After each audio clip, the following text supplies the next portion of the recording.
सोलापूर शहर जिल्ह्यातील उद्धव ठाकरे शिवसेनेला मोठा धक्का बसला असून त्यांचे माजी मंत्री उत्तम प्रकाश खंदारे, जिल्हाप्रमुख अमर पाटील आणि माजी आमदार शिवशरण पाटील हे 3 नेते उपमुख्यमंत्री एकनाथ शिंदे यांच्या शिवसेनेमध्ये प्रवेश करणार असल्याची खात्रीशीर माहिती असून त्या पार्श्वभूमीवर ठाकरे सेनेने अमर पाटील, उत्तम प्रकाश खंदारे यांची पक्षातून हकालपट्टी केल्याचे पत्र काढले आहे.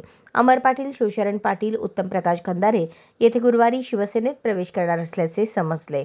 अमर पाटील दक्षिण तालुक्यातील नेते असून त्यांनी नुकतीच विधानसभा निवडणूक लढवली होती.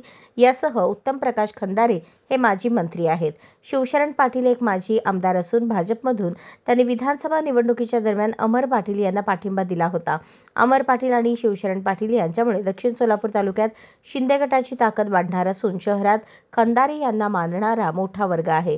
या 3 मोठ्या नेत्यांच्या जाण्याने उद्धव ठाकरे यांच्या शिवसेनेला मोठे खिंडार पडल्याचे दिसून येते. अशाच नवनवीन अपडेटसाठी जनता राज्य न्यूज चॅनलला सबस्क्राईब करा, लाईक करा आणि शेअर करायला विसरू नका.